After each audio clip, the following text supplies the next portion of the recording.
UP board class 10th chapter number 10 है science में प्रकाश का परावर्तन तथा अपवर्तन। इसके सभी मोस्ट इंपॉर्टेंट क्वेश्चन आपको बताए जाएंगे। पूरा वीडियो एंड तक देखते रहना।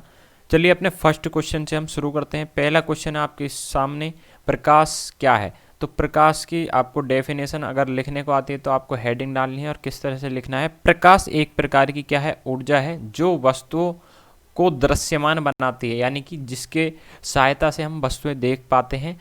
लेकिन प्रकाश हमें स्वयं खुद नहीं दिखाई देता है। ठीक है, प्रकाश खुद नहीं दिखाई देगा लेकिन इससे हमें वस्तुएं दिखाई देंगी। ठीक है, यह आपको याद कर लेना है।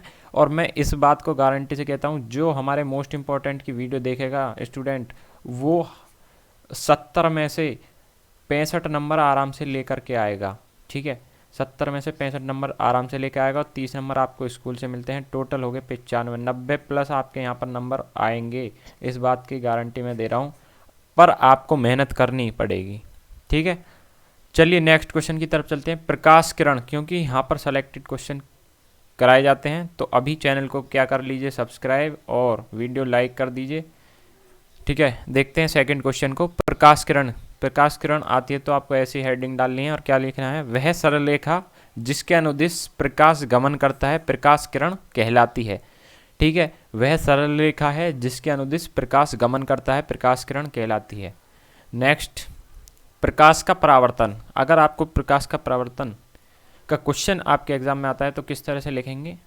जब प्रकाश किसी पॉलिशदार व चिकने पृष्ठ पर गिरता है तो उसका अधिकांशतः भाग वापस लौट जाता है। इसे प्रकाश का परावर्तन कहते हैं। ठीक है, इसे प्रकाश का परावर्तन कहते हैं। जैसे मैंने ये मान लिया ये चिकना पृष्ठ है, यहाँ पर क्या है, प्रकाश की किरण आई और वापस लौट गई। ठीक है, वापस लौट गई, इसका अधिकांश भाग वापस लौट गया, तो इसी घटना को क्या कहते हैं, प्रकाश का परावर्तन। क्या कहते हैं, प्रकाश का परावर्तन। ठीक है, चलिए आपके समझ में आ गया होगा। नेक्स्ट जो है, प्रकाश के परावर्तन के जो नियम हैं, अगर ये क्वेश्चन आता है तो प्रकाश के परावर्तन के 2 नियम है। ठीक है, 2 नियम कौन कौन से हैं, एक तो आपतित किरण, परावर्तित किरण तथा आपतन बिंदु पर अभिलंब, तीनों एक ही तल में होते हैं। देखिए यहाँ पर आप डायग्राम देखेंगे, ये जैसा कि मैंने क्या ले लिया है, एक पृष्ठ ले लिया है, चिकना पृष्ठ ले लिया है मैंने, चिकना पृष्ठ है। ठीक है, चिकना पृष्ठ, इस पर प्रकाश की किरण आपतित हुई है, इस तरह से आई है। ठीक है, ये इस तरह से आई है, इस तरह से आई है और वापस लौट गई है। तो यहाँ पर आप देखेंगे ये है अभिलंब, ये सीधा इसको खींचना है आपको, ये बिल्कुल सीधा आना चाहिए। ठीक है, यह क्या, अभिलंब, अभिलंब, अभिलंब है ये। और ये क्या है, यह परावर्तित किरण, परावर्तित किरण। ठीक है, परावर्तित किरण। ये क्या है आपकी, आपतित किरण, आपतित किरण। और अगर हम इस कोण की बात करें तो ये आपतन कोण है। कौन सा कोण है, आपतन कोण। और ये कौन सा कोण है, परावर्तन कोण। तो यहाँ पर एक और बात कही है अगले जो नियम में, कि आपतन कोण सदैव परावर्तन कोण के बराबर होता है। तो पहला नियम आपको क्लियर हो गया होगा, आपतित किरण, ये रही आपतित किरण, और परावर्तित किरण तथा अभिलंब। ठीक है, आपतन बिंदु पर अभिलंब, तीनों एक ही तल में होते हैं, तो ये एक ही तल में है। ठीक है, और सेकंड नियम भी आपको समझ में आ गया होगा, आपतन कोण सदैव परावर्तन कोण के बराबर होता है। नेक्स्ट की तरफ चलते हैं। अब देखो, दर्पण की बात करें तो दर्पण 3 प्रकार के हैं। साधारण 2 प्रकार के हैं, जैसे गोलीय दर्पण और समतल दर्पण। गोलीय और समतल। तो गोलीय भी आपके कितने होते हैं, गोलीय होते हैं आपके 2, गोलीय 2 हैं, एक तो उत्तल और एक अवतल। तो कौन से हैं, उत्तल और अवतल दर्पण। ठीक है, तो अगर यहाँ पर हम सबसे पहले समतल दर्पण की बात करें, समतल दर्पण की, तो समतल दर्पण की क्या डेफिनेशन है, कांच की समतल प्लेट के एक पृष्ठ पर कलई, ये हमने ले लिए कांच की समतल प्लेट, इसके एक पृष्ठ पर हमने कलई कर दिए, कलई का सिंबल है। ठीक है, करके उसके दूसरे पृष्ठ को परावर्तक, ये जो पृष्ठ है हमारा इधर साइड का, ये परावर्तक पृष्ठ बन गया है। परावर्तक पृष्ठ बना देने से प्राप्त दर्पण समतल दर्पण कहलाता है।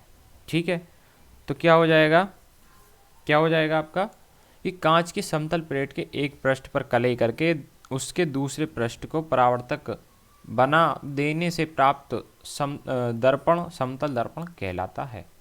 ठीक है, ये आपके समझ में आ गया होगा। समतल दर्पण है ये। ठीक है, समतल दर्पण। नेक्स्ट की तरफ चलते हैं। अब देखो अवतल दर्पण क्या होता है। तो अवतल दर्पण को बहुत ध्यान से समझना। वे गोलीय दर्पण जिनके उभरे हुए तल पर कलई, इसको कलई कर देंगे, कलई होती है तथा परावर्तन अंदर की ओर दबी सतह से होता है, तो उसको अवतल दर्पण कहते हैं। देखो उभरे हुए तल पर क्या हो रही है, कलई। तो ये रहा उभरा हुआ तल। ठीक है, इस पर कलई है, इस पर क्या है, कलई। और ये जो अंदर की तरफ जो दबी सतह है, ठीक है, इसको परावर्तक बना दो तथा परावर्तन अंदर की ओर दबी सतह से होता है। जो परावर्तन होगा इसके अंदर की सतह से होगा। ये जो सतह आपको यहाँ पर दिख रही है ये पूरी, ठीक है, यहाँ से होगा। तो इस वाले दर्पण को हम क्या कहते हैं, अवतल दर्पण। ठीक है, नेक्स्ट की तरफ चलते हैं। अब आपका बच्चा उत्तल दर्पण। अब उत्तल दर्पण किसे कहते हैं, वे गोलीय दर्पण जिनमें दबे तल पर कलई, यानी कि दबा हुआ तल कौन सा है, दबा हुआ तल कौन सा है, देखो दबा हुआ तल ये है, ये है आपका दबा हुआ तल। ठीक है, यहाँ पर क्या होगी, कलई, तथा परावर्तन बाहर उभरी सतह से होता है, उत्तल दर्पण कहलाते हैं। और ये जो परावर्तन होगा वो कहाँ से होगा, उभरी हुई सतह से होगा। ठीक है, तो ऐसे दर्पण को क्या कहते हैं हम, उत्तल दर्पण। तो इस वीडियो के सभी क्वेश्चन आपके समझ में आ गए होंगे, उम्मीद करता हूँ। अगर ये आपको पीडीएफ चाहिए तो पीडीएफ आपको हमारे टेलीग्राम ग्रुप पर मिल जाएगी, टेलीग्राम पर। ठीक है, टेलीग्राम का जो लिंक है वो डिस्क्रिप्शन में दिया गया है, उस पर जाके क्लिक कर लें, लेकिन उससे पहले टेलीग्राम ऐप डाउनलोड ज़रूर कर लेना। चलिए मिलते हैं नेक्स्ट वीडियो में, तब तक के लिए जय हिंद, जय भारत।